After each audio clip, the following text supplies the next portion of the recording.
పంచాయతీ ఏర్పడడానికి మీరు పర్సనల్గా బాగా కృషి చేశారని విన్నాను. చాలా కృషి చేసిన మంత్రి మహేందర్ రెడ్డి గారు కానీ స్థానిక ఎమ్మెల్యే కలెక్టర్ గారి దగ్గరికి. సో సబితా ఇంద్రారెడ్డి గారి సపోర్ట్ మీకు ఇప్పుడు ఎలా ఉంది? అంటే మీ గ్రామ అభివృద్ధిలో కానీ మీ గ్రామంలో ఇప్పుడు మీరు సర్పంచ్గా గెలవడానికి కానీ సో సబితా ఇంద్రారెడ్డి గారి సపోర్ట్ ఎలా ఉంది? సబితా ఇంద్రారెడ్డి గారి సపోర్ట్ ఎప్పుడు కూడా నాకు ఏదంటే అది చేస్తారు మేడం గారు.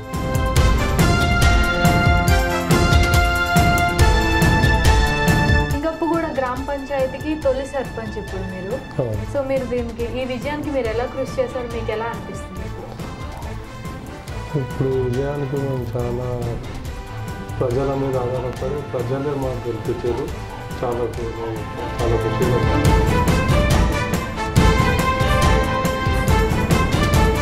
సింగప్పగూడ గ్రామ ప్రజలకి మీరు ఎలక్షన్స్ ముందు ఇస్తారన్న హామీ లేదు.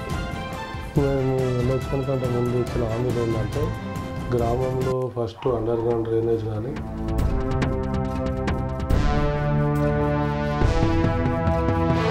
సర్పంచ్గా ఫస్ట్ టైం ఎన్నికయ్యారు అండ్ మొట్టమొదటిసారి ఇక్కడ గ్రామ పంచాయతీ కూడా ఏర్పడింది. సో ఈ సమస్యలన్నీ పరిష్కరించడానికి మీరు ఏ విధంగా ముందుకెళ్దాం అనుకుంటున్నారు? మేము ఈ సమస్యలను పరిష్కరించడానికి స్థానిక ఎమ్మెల్యేతో కానీ ఎమ్మెల్యే నిధుల ద్వారా కానీ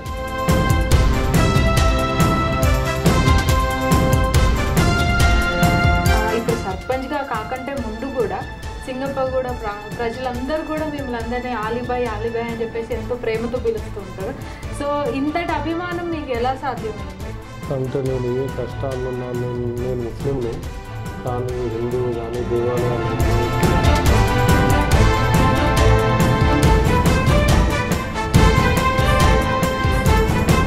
రాజకీయాల్లోకి రావాలన్న ఆలోచన ఎప్పుడు వచ్చింది? ఎప్పుడు వచ్చారు? మేము కనీసం మన ఇంద్రారెడ్డి గారు ఉన్నారుగా, ఆయన ఎప్పుడైతే రాజకీయాల్లో ప్రవేశించిండో అప్పటి నుంచి కూడా ఆయన ఎప్పుడు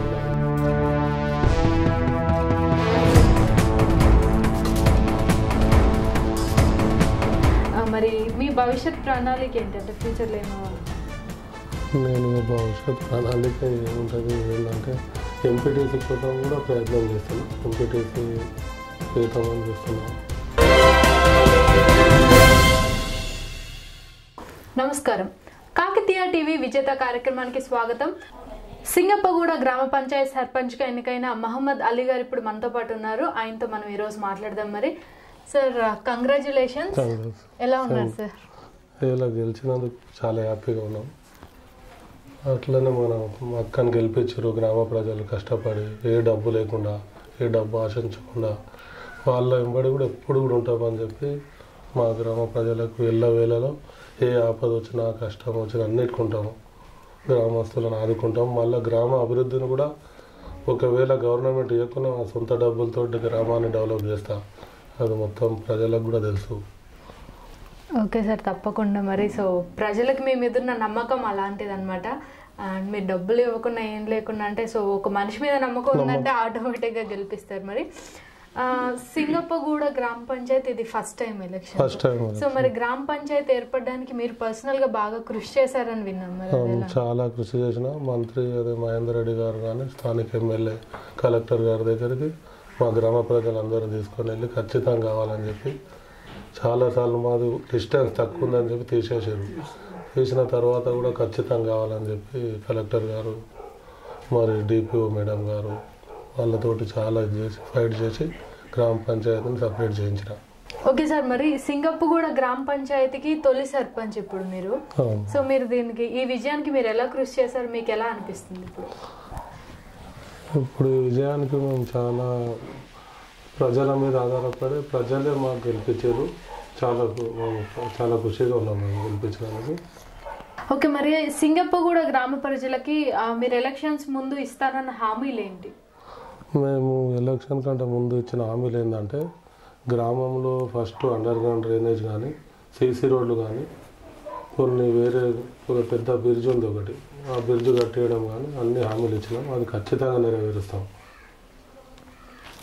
మరి ఈ గ్రామంలో సింగప్పగూడ గ్రామంలో ప్రధానంగా ఉన్న సమస్యలు ఏంటంటే ఇప్పుడు డ్రైనేజ్ ఇవే కాకుండా ఇంకా వేరే సమస్యలు? వేరే సమస్యలు మా దగ్గర ఏం లేవు. ఇప్పుడు వాటర్ ఉంది, అన్నీ ఉన్నాయి మా దగ్గర. ఓకే, మరి సో సర్పంచ్గా ఫస్ట్ టైం ఎన్నికయ్యారు అండ్ మొట్టమొదటిసారి ఇక్కడ గ్రామ పంచాయతీ కూడా ఏర్పడింది. సో ఈ సమస్యలన్నీ పరిష్కరించడానికి మీరు ఏ విధంగా ముందుకెళ్దాం అనుకుంటున్నారు? మేము ఈ సమస్యలను పరిష్కరించడానికి స్థానిక ఎమ్మెల్యేతో కానీ ఎమ్మెల్యే నిధుల ద్వారా కానీ మరి మనకు కొన్ని ఫండ్స్ వస్తాయి గ్రామ పంచాయతీకి, ఆ డబ్బులతోటి గ్రామ పంచాయతీ అదే మా ఊరిని అభివృద్ధి చేస్తామని చేస్తుంది, ఖచ్చితంగా చేస్తాం. సో తప్పకుండా చేద్దరు. సో మీ మీద నమ్మకం అంటే మీరు గెలవక ముందే మిమ్మల్ని నమ్మారు కాబట్టి ఖచ్చితంగా మీరు గెలిచిన తర్వాత చేస్తారని మాకు కూడా అనిపిస్తుంది. మరి ఒక సర్పంచే కాకుండా గ్రామంలో ఉన్న 8 వార్డులు కూడా కాంగ్రెస్ పార్టీనే గెలిచింది. సో దీనికి మీరు ఎలా ఫీల్ అవుతున్నారు? అంటే అన్ని అంటే మీ మీద నమ్మకం ఉంటే మీరు గెలుస్తారు, కానీ వార్డు మెంబర్లను కూడా గెలిపించారు కదా ప్రజలు. సో దీనికి మీరు ఎలా ఫీల్ అవుతున్నారు? మేము చాలా హ్యాపీగా ఫీల్ అవుతున్నాం, ఎందుకంటే 8 వార్డు మెంబర్లు కూడా గెలిచినాము. మాకు ప్రజలు చాలా నమ్మారు, ఎందుకంటే గ్రామ పంచాయతీ తీసుకొచ్చాడు కాబట్టి ఖచ్చితంగా నీకు అవతలలో చాలా డబ్బులు మంచి ఏం చేసినా మీకే గెలిపిస్తామని చెప్పి మాకు గెలిపించారు. వాళ్ళ నమ్మకాన్ని వమ్ము చేయకుండా వాళ్ళని కూడా మంచిగా చూసుకుంటారు. ఓకే సార్, మరి మీరు అంటే మీరు ఇప్పుడు సర్పంచ్గా కాకంటే ముందు కూడా సింగపగూడ ప్రజలందరూ కూడా మిమ్మల్ని అందరినీ ఆలిబాయ్ అని చెప్పేసి ఎంతో ప్రేమతో పిలుస్తూ ఉంటారు. సో ఇంతటి అభిమానం మీకు ఎలా సాధ్యమైంది?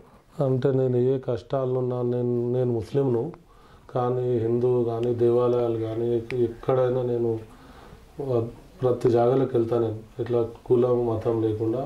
ఇప్పుడు మొన్న మైసమ్మ ఒక టెంపుల్ కట్టారు, విగ్రహం కావాలన్నారు, విగ్రహం ఇప్పించిన. గజాస్తంభం పడేసారు, గజాస్తంభాన్ని కూడా కృషి చేసి అది కూడా పెట్టించిన హనుమాన్ టెంపుల్కు. అందుకు నాకు ప్రజలు నమ్ముతారు. వాళ్ళని కూడా ఎప్పుడు కూడా నేను వింటుంటే, ఇప్పుడే కాదు, ఏ పోలీస్ స్టేషన్లో చిన్న కంప్లైంట్ ఉన్నా నా విలేజ్ కాబట్టి పోతారు. తప్పకుండా, అంటే మతాలకు అతీతంగా అందరూ ఈక్వల్గా చూస్తున్నారు కాబట్టి అందరూ ఇంత ప్రేమిస్తున్నారు అనమాట. ఓకే, మరి అసలు మీకు రాజకీయాల్లోకి రావాలన్న ఆలోచన ఎప్పుడు వచ్చింది? అసలు మీరు ఎప్పుడు వచ్చారు రాజకీయాల్లో? మేము కనీసం మన ఇంద్రారెడ్డి గారు ఉన్నారుగా, ఆయన ఎప్పుడైతే రాజకీయాల్లో ప్రవేశించిండో అప్పటి నుంచి కూడా ఆయన వెంబడి ఉన్నా. ఇంద్రారెడ్డి, సబితా ఇంద్రారెడ్డి, ఇప్పుడు కార్తిక్ రెడ్డి కానీ వాళ్ళ వెంబడే ఉన్నా నేను ఇప్పుడు కూడా. ఫస్ట్ ఇంద్రారెడ్డి ఎమ్మెల్యే కాక మునుపటి నుంచి కూడా ఉన్న వాళ్ళ వెంబడే. సో అప్పటి నుంచి కూడా మీరు కాంగ్రెస్ పార్టీలోనే ఉన్నారు? అంటే తెలుగుదేశం ఇట్లా పార్టీలు వాళ్ళు కూడా మారారు, మేము కూడా మారుకుంటూ వచ్చినాం ఇప్పుడు కాంగ్రెస్ పార్టీ. ఓకే సార్, మరి మీకు ఇన్స్పిరేషన్ ఎవరు రాజకీయాల్లోకి రావడానికి? ఇక నా స్వయంగా నేనే నా సొంతంగా అంటే మా దగ్గర చాలా ల్యాండ్స్ ఉండే, భూములు అవి ఉండే. నాకు కూడా పోలీసులో జాబ్ వచ్చింది 1984లో. జాబ్ చేయలేను, చేయకుండా నేను ఇంద్రారెడ్డి గారు వెంబడి తిరుగుకుంటూ రాజకీయాల్లోకి వచ్చిన. ఈరోజు మనం జిల్లా లెవెల్లో కూడా నాకు గుర్తుపడతారు. రంగారెడ్డి జిల్లాలో అలీ అంటే ఎవరంటే గుర్తుపడతారు. మేడం వాళ్ళ కృషి అది, వాళ్ళ వెంబడి ఉండి నేను ఇది చేసిన. తప్పకుండా. మరి ఇప్పుడు మీరు అంటే ఒకప్పుడు లీడర్గా వాళ్ళతో పాటు తిరిగారు, ఇప్పుడు మీరు కూడా యాజ్ ఏ సర్పంచ్గా లీడర్ అయిపోయినట్టే. సో సబితా ఇంద్రారెడ్డి గారి సపోర్ట్ మీకు ఇప్పుడు ఎలా ఉంది? అంటే మీ గ్రామ అభివృద్ధిలో కానీ మీ గ్రామంలో ఇప్పుడు మీరు సర్పంచ్గా గెలవడానికి కానీ సో సబితా ఇంద్రారెడ్డి గారి సపోర్ట్ ఎలా ఉంది?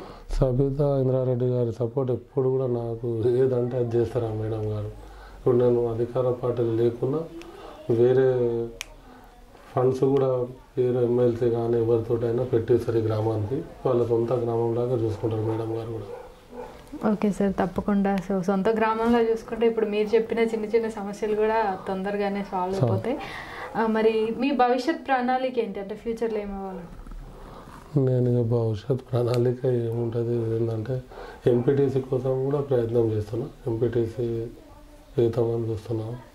ఓకే ఓకే సార్, తప్పకుండా. సో ఇలాంటి ఒక మంచి నాయకుడు ఉన్నప్పుడు ఖచ్చితంగా ఆ గ్రామాలే కాదు, సో అనుకున్న పనులన్నీ కూడా ప్రాబ్లమ్స్ అన్నీ కూడా తొందరగానే సాల్వ్ అవుతాయి. అలాగే ఇప్పుడు సింగపగూడ గ్రామంలోని ప్రజల సమస్యలు కూడా తీర్చడానికి ఇప్పుడు మన ఆలీబాయ్ గారు కృషి చేస్తామని, సో ఎలాగైనా సరే అన్ని క్లియర్ చేస్తాము, ముందు నుంచి కూడా ప్రజలకి అలాంటి ఒక నమ్మకాన్ని ఇచ్చామని చెప్పేసి మనతో అంటున్నారు. సో ఖచ్చితంగా ఈ పనులన్నీ తొందరగా జరగాలని కోరుకుందాం. అలాగే సార్ అనుకున్నట్టుగా ఎంపీటీసీ కూడా అవ్వాలని కోరుకుందాము. Thank you so much sir, ఇంత మంచి ఇంటర్వ్యూ మాకు ఇచ్చినందుకు అండ్ మరొకసారి కంగ్రాచులేషన్స్. సో తప్పకుండా మీరు అనుకున్నవన్నీ నెరవేర్చండి, అందరి సపోర్ట్ కూడా మీకు ఉంటుంది. Thank you so much.